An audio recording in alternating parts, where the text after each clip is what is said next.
Varicose veins కి సరైన చికిత్స కోసం సంప్రదించండి ఎవిస్ హాస్పిటల్. నమస్కారం. కార్తీక పురాణం 29వ రోజు పారాయణలోకి వచ్చాం. జనక మహారాజుకి వశిష్ఠ మహర్షి చెప్తున్నారు. సూత మహర్షి శౌనకాది మునులకు కార్తీక పురాణాన్ని వినిపించాడు. మాస ఔన్నత్యాన్ని, ఔచిత్యాన్ని, మహాత్మ్యాన్ని క్లుప్తంగా వివరించాడు. ఈ కార్తీక వ్రతము కల్మషహరము, మోక్షదాయకము, సమస్త భక్త సుఖదాయకము. ఈ వ్రతం కోసం స్నానము, ఆరాధన, ధ్యానము, దానము, ఉపవాసము, శ్రవణము, పఠనము కూడా చేయాలి. అందుకే ఇది పుణ్యవ్రతంగా చెప్తారు. అయితే ఇది 29వ రోజు. ఈ రోజుతోటే మనకి కార్తీక మాసం పూర్తయిపోతుంది. రేపు 30 రోజుల ప్రకారం ఉండదు, తిథి అయిపోతుంది. కాబట్టి పోలిపాడ్యమి చేసుకుంటాం. అయితే ఈ చివరి రోజుల్లో జనక రాజర్షికి ఈయన ఏం చెప్తున్నారంటే, ఎన్ని రకాలుగా చేసినా కూడా, ఏ రకం తీసుకున్నా కూడా మనకి కార్తీకంలో చేసినటువంటి ఏ పూజ, దానము, వ్రతము, దీపదానము, దీపారాధన, దేవాలయ సందర్శనము, పురాణ శ్రవణము, పఠనము, ఉపవాసము, ఏకభుక్తము, మొత్తం రోజంతా ఉపవాసం ఉండటం ఒక విధానం. లేదా పుణ్యతిథులైనటువంటి పాడ్యమి, విద్య ఇదేలు అవి రెండు ముఖ్యమైనవి. ఆ తర్వాత ఏకాదశులు, తర్వాత పౌర్ణమి. ఈ రోజుల్లో ఏ రోజైనా సరే దీపం కానీ ఉపవాసం కానీ చేస్తే విశేషమైన ఫలితం లభిస్తుంది. కాబట్టి కార్తీక వ్రతాన్ని ఏంటంటే, ఒక సంవత్సరం చేశాం కాబట్టి వచ్చే సంవత్సరం చేయాల్సిందే అని కానీ, ముందెప్పుడు చేయలేదు కాబట్టి ఇప్పుడు చేయకూడదని కానీ భావించని అవసరం లేదు. ఎందుకంటే కార్తీకము సంవత్సరాంతంలో ఏదైనా నెల అంటే ఏడాది చివరిలో వచ్చేది. తర్వాత ఈ వర్ష ఋతువు వెళ్ళిపోయి తర్వాత ఋతువులు వస్తాయి, శరదృతువు వచ్చేస్తుంది. ఈ శరదృతు కాలంలో ఏంటంటే ఆరోగ్య భంగమయ్యే అవకాశం ఉంది. కాబట్టి ఈ రోజుల్లో ఈ దీపాలు పెట్టి దీపం తాలూకు ధూమాన్ని తీసుకోవటం వల్ల, అవి పీల్చటం వల్ల ఆరోగ్యానికి, శ్వాసకోశ సంబంధమైన వ్యాధులు రావు. తర్వాత నేత్రాలకి చాలా మంచిది, ఆ వెలుగు చాలా మంచిది. ఈ రెండు రకాలుగా కూడా ఈ రెండు వ్యాధులు వచ్చే అవకాశం ఉంది. కంటికి ఇబ్బంది వస్తుంది, శ్వాసకోశానికి ఇబ్బంది వస్తుంది ఈ కాలంలో. కాబట్టి ఆ రెండు సమస్యలు తీరేటువంటి దీపము, తర్వాత ఇలా ప్రత్యక్ష దీపాన్ని, జ్ఞానాంధకారాన్ని తొలగిస్తుంది. ఆ దీపాన్ని దానం చేయటం వల్ల అదొక విశేషమైన ఫలితము. తర్వాత ఆహార స్వీకారం కొంచెం తగ్గించుకుంటే మంచిది. ఈ కాలంలో తక్కువ తింటే మంచిది. అందుకని ఇలా ఉపవాసాలు అవి కూడా చెప్పటం వల్ల ఇవి ఆరోగ్యానికి ఉపయోగపడతాయి. కాబట్టి ఆధ్యాత్మికమైన వ్యవహారానికే కాకుండా ఆరోగ్య పరిస్థితులకు కూడా ఉపయోగపడతాయని ఈ మాసాన్ని తప్పకుండా పాటించాలని చాలా విశేషంగా సూత మహాముని శౌనకాది మహర్షులకు తెలియజేశాడు. వశిష్ఠ మహాముని జనక రాజర్షికి తెలియజేశాడు. అత్రి మహాముని అగస్త్య మహామునికి తెలియజేశాడు. ఇట్లా ఒక్కొక్కళ్ళకి రకరకాలుగా తెలియజేశారు. ఈ వీటిలలో కొన్ని పాఠభేదాలు ఉంటాయి. కొన్ని కథల్లో ఒక రకంగా, కొన్ని కథల్లో ఇంకో రకంగా ఉంటుంది. కొన్ని కథలు అదేదో పెద్దగా సాగదీసినట్టు ఉంటుంది, ఒక్కో కథ చిన్నదిగా ఉంటుంది. ఏదైనా కూడా భగవదారాధన ఎలా చేసుకోవాలి, అసలు మానవ జీవితం ఎలాంటిది అనేది మనకి కార్తీక పురాణం ద్వారా రకరకాల వ్యవహారాల్లో అర్థమవుతూ ఉంటుంది. అన్ని విషయాల్లోనూ ఒక్కొక్క కథలో ఒక్కొక్క రకమైన, కొన్నిట్లలో నీతి ఉంటుంది. ఆరాధన ఎట్లా చేయాలి, భగవంతుని ఆరాధనకి ఏ డాంబికము, ఆడంబరము అవసరం లేదని, కేవలము భక్తే ప్రధానమని మనకి ఎన్నో గాథలు చెప్తారు. ప్రతి వాళ్ళు కూడా ఇది చేయవలసిన విధిగా భావించి చేసుకోవాలి. ఇప్పుడు అది లేదు, ఇది లేదు, అదేదో లేదు అని ఆలోచించకుండా ఉన్నదాంతోటే చేసుకోమని చెప్పడానికి కూడా ఎన్నిసార్లు చెప్తారు. కాబట్టి దాంబికానికి పోకుండా ఈ కార్తీక వ్రతాన్ని ఇన్ని రకాలుగా, పూర్తిగా వ్రతులుగా ఉండి ఆ ఏకభుక్తము, భూషయనము, బ్రహ్మచర్యము ఇవన్నీ కూడా పాటించగలిగితే సరి. లేదా చేయగలిగిన చెప్పబడినటువంటి ఏ విధులు ఉన్నాయో వాటిలో మనం ఏది చేయగలుగుతామో అవి చేసుకున్నా సరే. ఈ మాసం ఎందుకంటే హరిహరులు ఇద్దరికీ కూడా ప్రీతిదాయకమనేది. శివారాధన ప్రధానంగా కలిగిన కార్తీక మాసంలో కార్తీక దామోదర ప్రీత్యర్థమని, దామోదరుడి ప్రీతి కోసమే శివారాధన కూడా చేస్తామని చెప్తారు. వీరిద్దరికీ మంచిది. ఎవరిని అర్చించినా రెండో వాళ్ళని కూడా అర్చించినట్లే. ఈ మాసంలో శివకేశవులిద్దరిని పూజించే అవకాశం సుస్పష్టంగా లభిస్తుంది. ఇతర కాలంలో శివారాధన ఉత్సవాల వేళలో కేశవారాధన కానీ, కేశవారాధన చేసే ఉత్సవాల్లో శివారాధన చేయటం కానీ సాధ్యం కాదు. కానీ ఈ మాసంలో ఒకేసారి ఇద్దరిని, హరిహరాద్వైతాన్ని మనం సాధిస్తాం. ప్రపంచంలో మొత్తం అంతా ఒకటేనని, వీళ్ళిద్దరూ వేరు కాదని మనం స్పష్టంగా తెలుసుకునే మాసమే ఈ కార్తీక మాసం. దీనికి వయోవృద్ధులు, స్త్రీలు, పురుషులు, పిల్లలు, పెద్దలు ఇలాంటి నియమం ఏమీ లేదు. ఇందులో బ్రహ్మచారులని, తర్వాత సన్యాసులని, సంసారాలని, లేకపోతే భర్తృకలు, విధవలని కానీ అలాంటిది ఏమీ లేదు. చాలా కథలు అట్లా చెప్తారు. భర్తృహీనగా ఉన్న ఒక అమ్మాయి ఎలాంటి వ్రతం చేసి తర్వాత ఎలా విష్ణు సాయుధ్యాన్ని పొందిందో కూడా చెప్తారు. దీపదానం చేశారు, దానాలు చేశారు, కార్తీకంలో సమారాధన చేశారు, వనభోజనం చేయించారు, లేదా వాళ్ళ ఇంట్లో దీపారాధన చేసుకున్నారు, కార్తీక పురాణ శ్రవణానికి అవకాశం కల్పించారు, వాళ్ళకు కూడా సాయుధ్యం వస్తుందని చెప్తారు. ఎవరైనా ఈ కార్తీకంలో భగవంతుణ్ణి ఆరాధించి ముక్తిని పొందొచ్చు. సమస్త ధర్మాలతోటి కూడిన నీతి నియమాలకు నిలయము ఈ కార్తీక మాసం కనుక. పైగా కార్తీకంలో తొలి రోజు నుంచి చివరి రోజు దాకా 29 రోజులే వచ్చినాయి, లేదా 30 రోజులు వచ్చినాయి. ఎన్ని రోజులు వచ్చినా కార్తీకము అనే మాసము ఈ పౌర్ణమి వెళ్ళిన అమావాస్య వెళ్ళిన మొదటి రోజు నుంచి మళ్ళీ అమావాస్య వచ్చే వరకు అన్ని రోజులు శ్రేష్టమైనవి. ఏ రోజునైనా ఏ మంచి పనైనా చేయొచ్చు. మనం సాధారణంగా చూసుకుంటాం ముహూర్తాలకు వేరే వ్యవహారం. నక్షత్రాన్ని బట్టి తారాబలము చంద్రబలము ఏదో చూస్తాం కదా, నక్షత్ర గణనం చేసుకుంటాం. కానీ పూజకి మాత్రం నియమం లేదు. ఏ రోజు కుదిరితే ఆ రోజు, చివరి రోజును కూడా చేసుకోవచ్చు. అమావాస్య నాడు దీపం పెడితే ఫలితం వస్తుందా అని అడగండి. అమావాస్య నాడు దీపం పెట్టినా కూడా ఫలితం వస్తుంది. అమావాస్య నాడు దేవాలయ దర్శనం చేసినా ఫలితం వస్తుంది. అమావాస్య రోజున దానం చేసినా కూడా ఫలితం వస్తుంది. 30 రోజులు 29 రోజులు చేయలేని వాళ్ళు చిట్ట చివరి రోజునైనా సరే చెప్పబడిన నియమాల్లో ఏ నియమాన్ని పాటించినా కూడా ఫలితం లభిస్తుంది అనేది గట్టిగా నొక్కి వక్కాణిస్తుంది కార్తీక పురాణం. ఈ మాసంలో చేసే దాన ధర్మాది పుణ్యకార్యాలన్నిటికీ కూడా అనంతకోటి రెట్ల ఫలితాన్ని లభింపచేస్తుంది. పూర్వజన్మ స్మృతిని కలిగిస్తుంది. పురాకృత పాపాలన్నిటినీ తుడిచిపెట్టేటువంటి పరమ పవిత్రమైన పుణ్యప్రదమైన మాసం. అంటే పూర్వజన్మ స్మృతి వచ్చేది కింద జన్మలో మనం ఏమున్నామో మనం తెలుసుకోవాలన్న ఆలోచన చేయకూడదండి.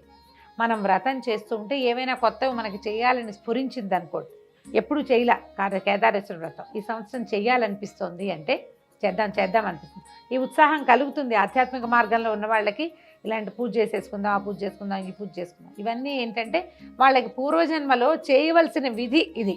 వాళ్ళు ఎక్కడో వదిలేశారు, మానేశారు. అది ఇక్కడ చేసుకోమని మనకి తలపిచ్చి చేస్తుంది అనమాట. విడి రోజుల్లో అనుకునే దానికంటే కూడా కార్తీక మాసంలో ఇలాంటి ఉత్సాహాలు ఏమైనా కలిగితే తప్పకుండా చేసుకోండి. అది మన పూర్వజన్మలో చేయవలసిన విధిగానే భావించాలని పురాణం మనకు బోధిస్తుంది. కార్తీక పురాణాన్ని చదవటం వల్ల కార్తీక మాహాత్మ్యం తెలుస్తుంది. సంసారులు తరించడానికి అవసరమైన పూజా పునస్కారాలు, వ్రతాలు, క్రతువులు, దానాలతో శుభప్రదమై అలరారుతూ ఉంటుంది ఈ కార్తీక మాసం. అధిక వ్యయ ప్రయాసలకు లోను కాకుండా సూక్ష్మాతి సూక్ష్మమైన రీతులలో మోక్ష సాధనాలని బోధించి సత్ఫలితాల్ని అమోఘంగా సమకూర్చగలుగుతుంది కార్తీక మాసం. అయితే తెలిసి కానీ తెలియక కానీ ఈ కాలంలో చేసేటువంటి పుణ్యవ్రత క్రతువులు కనుక విశేషమైన ఫలితాన్ని లభింపజేస్తాయి. మనం అడగకుండానే మనకి రావలసినది వస్తుంది. ముక్తి దానంతట అదే లభిస్తుంది. అందుకని తెలిసి తెలియక చేసినా కూడా మంచిదే. ఏదో ఒకరోజు భోజనం మానేస్తాము, అయ్యో పొద్దున అన్నం తినలేదని చింతపడదు. భోజనానికి కుదరలేదు, పోనీ ఏం కాదు, రాత్రి భోజనం చేస్తాం. ఈ పగలు ఉపవాసం ఉన్నాం కదా, మనం ఏమి తినకుండా అది మనకి ఉపయోగపడుతుంది. తెలిసి తెలియక ఎవరింటికో వెళ్ళాం, ఏదో అనుకోకుండా వెళ్ళాం, వాళ్ళు ఏదో పూజ చేసుకుంటున్నారు, వీళ్ళు పూజ చేసుకుంటున్నారని లేచక్క మాత్రం రాకూడదు. ఉండి ఏదో వాళ్ళు ప్రసాదం ఇచ్చారు, పొద్దున్న పూజ చేసుకున్నామండి అని ప్రసాదం ఇచ్చినా సరే అలా ప్రసాద స్వీకారం చేసిన వాళ్ళకు కూడా ఫలితం లభిస్తుంది. ఇక ఏ నెలలోనూ ఇలాంటి అద్భుతమైన ఫలితాలు రావు. అది కార్తీకంలోనే చాలా ప్రత్యేకంగా కనపడుతుంది. అల్పబుద్ధితో ఈర్ష్యా ద్వేషాలతో నిర్లక్ష్యంగా వ్రతాల్ని ఆచరించే వాళ్ళని ద్వేషించేవాళ్ళు, లేదా అంటే ఎవరైనా పూజ చేసుకుంటుంటే వాళ్ళని ద్వేషించేవాళ్ళు, కార్తీక వ్రత దీక్షలను చులకనగా చూసేవాళ్ళు, చులకనగానే చేసేవాళ్ళు. ఏదో మా అమ్మ చేస్తుంది మేము కూడా చేస్తున్నాం, అలాంటి ధోరణితోటి చేయకూడదట. వీళ్ళు పడరాని కష్టాల పాలై ఇహపరాలు రెండిటికి చెడి నరకయాతల్ని అనుభవిస్తారనేది ముమ్మాటికి సత్యం. ఇది తొలి రోజు నుంచి బోధిస్తుందండి కార్తీక పురాణం. సాధారణంగా మనం కూడా ఇప్పుడు చెప్పుకుంటాం, ఎవరు మనని జడ్జి చేయకూడదు. మనం చేసే పనిని మిగిలిన వాళ్ళు ఏదో చేస్తున్నాం సరదాగా, అలా చేయకూడదు మంచిది కాదంటే మన కోపం వస్తుంది, వాళ్ళు మండుతుంది. ఏంటి వీళ్ళు ఎవరు నన్ను చెప్పడానికి, మా అమ్మా నాన్నే చెప్పరు, వీళ్ళు ఎందుకు చెప్తున్నారు అనిపిస్తుంది. లేదా అమ్మా నాన్న అన్నిటికీ ఒప్పుకుంటారు, దీనికి ఎందుకు ఒప్పుకోరు అనిపిస్తుంది. మనం ఎవరితోటైనా జడ్జి చేయబడటాన్ని ఇష్టపడం, లోకసహజంగా మనుషులకు అలా ఉంటుంది. ఇప్పుడు దీంట్లో ఏం చెప్తున్నారంటే, ఓ పూజ, ఓ మంచి పని, ఓ విధానం, ఒక ఆధ్యాత్మిక ధోరణిని అవలంబించే వాళ్ళని జడ్జి చేయొద్దు, వాళ్ళని కామెంట్ చేయొద్దు, వాళ్ళ పూజా విధానాన్ని ప్రశ్నించద్దు. ఒక్కొక్కళ్ళు ఒక్కొక్క రకంగా పూజిస్తారు. మనం నాయనార్ కథలు వింటాం, ఎంతమందో తమిళ సాంప్రదాయంలో బోళ్ళంతమంది శివభక్తుల కథలు వింటాం. ఒక్కొక్కడు ఒక్కొక్క రకమైన భక్తి. ఒక భక్తుడికి సాంబ్రాణి వేయాలని ఉంటుంది భగవంతుడికి, ఒకడికి గంధం పెట్టాలని ఉంటుంది. సాంబ్రాణి వేసేవాడిదే భక్తి, గంధం పెట్టేవాడిది భక్తి కాదని అనలేకపోతాం. భగవంతుడు భక్త సులభుడు. తన పట్ల ఆసక్తి ఉన్న ప్రతి ప్రాణిని తన వైపు లాక్కుంటాడు. మనం శ్రీకాళహస్తి కథలు వింటాం. అందులో ఒక ఏనుగు, ఒక పాము, ఒక సాలీడు తమకు తోచిన సేవలు చేసి భగవంతుడి సాయుధ్యాన్ని పొందినాయి. జంతువులే వాటికి తోచిన సేవ చేసినప్పుడు మనుషులం మనకెందుకు ఆ హక్కు ఉండకూడదు? ఏమిటో వీళ్ళకి అన్ని పూజలు, అన్ని ఉపవాసాలు అని అనకూడదు. కనీసం ఈ నెలలో అనకూడదట. అయితే ఈ మాసం మొదలైన కార్తీక శుక్ల పాడ్యం నుంచి చన్నిటితో తలస్నానము నదిలో కానీ చెరువుల్లో కానీ చేయాలి. అలా చేయకుండా ఆహారం తీసుకోకూడదు. ఆలయాలలో లేదా స్వామి సన్నిధిలో దీపారాధన కానీ దీపదానాన్ని కానీ చేయాలి. ఆహారం అసలు తీసుకోకుండా కానీ ఒక పూట తినిగానే ఉండటము, కేవలం సాయంత్రం మాత్రమే భుజిస్తూ నక్తవ్రతం చేయటం కానీ ఆచరించాలి. ధన కనక కన్యాదాన గోదానాలు ఇంతని లెక్కగట్టి చెప్పడానికి వీలు లేకుండా ఫలితాన్ని ఇస్తాయి.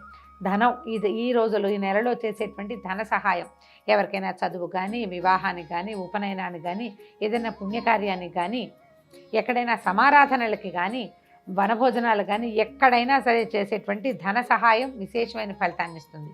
బంగారం దానం చేసినా కూడా అంతే. కన్యాదానం ఈ రోజుల్లో కన్యాదానం అంటే స్వయంగా కన్యాదానం చేయటం కానీ, లేదా కన్యాదానం చేయగలిగి అవకాశం ఉండి ధనం సరిపడా లేని వాళ్ళకి ఒక మాట చెప్పటం కానీ, తర్వాత ఎవరికైనా బ్రహ్మచారికి ఉపనయనం చేసుకునే అవకాశం కానీ, చదువుకునే అవకాశం కానీ కల్పించడము, గోదానం చేయటము, తర్వాత వృషోత్సర్జనం అంటారు, దేవాలయాలకి కోడెలని సమర్పించడం కానీ విశేషమైన ఫలితాన్ని ఇస్తాయట. తర్వాత అన్నదానాలు, వన సమారాధనలు, వ్రతాలు, పురాణ పఠనాలు, పురాణ శ్రవణాలు అత్యంత పుణ్యప్రదమైనవి. వృద్ధులు, పసివారు, అనారోగ్యస్తులు, బాలింతలు, చూలింతలు కూడా, గర్భవతులు కూడా ఎవరైనా ఏ కారణం చేతైనా ఈ కార్తీక నియమాలని పాటించలేని వాళ్ళు కార్తీక మాసంలో కనీసం ఒక ఏకాదశి నాడు కానీ, పౌర్ణమి నాడు కానీ, లేదా వారికి వీలైన ఏదో ఒక్క రోజున కానీ ఈ వ్రతాన్ని అనుసరిస్తే ధన్యులవుతారు. మనసులో ఈ వ్రతాలు, దానాలు, పూజలు, నియమనిష్టాలు అనుసరిస్తున్నట్టుగా భక్తితో తలుచుకున్నా కూడా తరించిపోతారు, చేయలేకపోతాం. మానస పూజ అనేది ఒక ప్రత్యేకమైన పూజా విధానం ఉంటుందండి. శివమానస పూజ అని ఒక 4 శ్లోకాలు ఉన్న స్తోత్రం ఒకటి ఉంది. శివమానస పూజ అని ట్రై చేయండి. విష్ణు మానస పూజ కాదు, కృష్ణ మానస పూజ, దేవీ మానస పూజ కూడా కనిపిస్తుంది. కృష్ణ మానస పూజ, దేవీ మానస పూజ శ్లోకాలు చాలా ఎక్కువ, పెద్దవి. శివమానస పూజలో 4 శ్లోకాలే ఉంటాయి. శివుడికి అంటే మనకి ఆసనం ఇస్తున్నాము, అర్ఘ్యం ఇస్తున్నాము, పాద్యం ఇస్తున్నాము, ఇవన్నీ ఇస్తున్నట్టుగా మనసుతోటి భావించే చెప్పేటువంటి స్తోత్రం. మనం స్తోత్రం చదువుకోలేకపోతే మనమే ఓ దేవాలయానికి వెళ్ళినట్టు, బయట ఎట్లా ఉంటుందో గుళ్ళోకి వెళ్తాం, కళ్ళు మూసుకుని స్నానం చేశాక కళ్ళు మూసుకుని శివుడిని తలుచుకుంటూ ఓ దేవాలయానికి వెళ్ళాం. వాకిట్లో గుమ్మం కనపడింది, దండం పెట్టుకున్నాము, గోపుర ద్వార దర్శనం చేసాము. తర్వాత ఏమో మనకి ధ్వజస్తంభం కనపడుతుంది, అక్కడ మొక్కుతాము. ధ్వజస్తంభాన్ని ముట్టుకోకూడదు. స్తంభానికి ఇట్లా పెడస్టల్ లాగా గట్టులాగా కడతారు కదా, గట్టు ముట్టుకోవచ్చు. ఈ గట్టు దగ్గర ముట్టుకుని దండం పెట్టుకున్నాము. ఆ తర్వాత ఒక 3 ప్రదక్షిణాలు చేసాము, మనసుతోటి 3 ప్రదక్షిణాలు చేసాము. దేవాలయం లోపలికి వెళ్ళాము, నందీశ్వరుడికి నమస్కారం చేసాం. నంది కొమ్ముల మధ్యలోంచి శివలింగాన్ని, పరమేశ్వరుడిని దర్శనం చేసుకున్నాము. తర్వాత దేవాలయంలో గంట కొట్టాము, తీర్థం తీసుకున్నాం, శఠార తీసుకున్నాం. యథాశక్తి ఆ పంతులు గారికి దక్షిణేసాము. తర్వాత ఇటు వచ్చి చండీశ్వరుడి దగ్గర అయ్యా నేను వచ్చానని మన గోత్రనామాలు చెప్పుకున్నాము. బ్రహ్మగారు ఎక్కడున్న పూజారి గారు ఏమైనా ప్రసాదం ఇస్తే 2 మారేడు దళాలు చేతిలో పెట్టినా, ఓ చిన్న కొబ్బరి ముక్క చేతిలో పెట్టినా, దేవాలయంలో కూర్చుని నమస్కారం చేసుకుని ఆ ప్రసాదం నోట్లో వేసుకుని ఆ మారేడు దళం కళ్ళకద్దుకున్నాము. ఇలా ఆలోచించి మనస్సుతోటి దేవాలయ ప్రవేశము, నిర్గమనం కూడా, బయటికి రావడము కూడా అన్నమాట, బహిర్గమనం కూడా మొత్తం కనుక చేస్తే అసలు ఎంత అత్యద్భుతమైన ఫలితాన్ని ఇస్తుందో. ఈ నెల రోజుల్లో చేయలేని వాళ్ళు ఇలా అలవరుచుకుంటే, వెళ్ళలేము, మనం మంచం మీద ఉంటారు, పెద్దవాళ్ళు అనారోగ్యంతో ఉంటారు, ఏ కాలో చెయ్యో విరుగుతుంది, రోజు స్నానాలు పానాలు కూడా కుదరవు. అలాంటి పరిస్థితిలో ఉన్న వాళ్ళకి ఈ అవకాశం ఇలా మానస పూజ చేసి విష్ణువాలయానికి వెళ్ళొచ్చు, తిరుమల వెళ్ళి రావచ్చు చక్కగా మనస్తోటే. మనం శరీరంతో వెళ్ళలేకపోయినా కూడా ఇలా ఆలోచన కరెక్ట్గా మనకు దేవాలయము, అంతర్ద్వారాలు అన్నీ తెలుసు అనుకోండి, ఓసారి 2 సార్లు వెళ్ళాం, తర్వాత అలా మనసుతో ప్రయాణం చేసి రావటం, అది కూడా విశేషమైన ఫలితాన్ని ఇస్తుంది. గంగానదిలో స్నానం చేసినట్టు, గోదావరి నుండి స్నానం చేసినట్టు, ఓ దానం చేస్తున్నట్టు మనసుతోటైనా సంకల్పించి చేస్తే అత్యద్భుతమైన ఫలితాన్ని ఇచ్చే మాసం ఈ కార్తీక మాసం.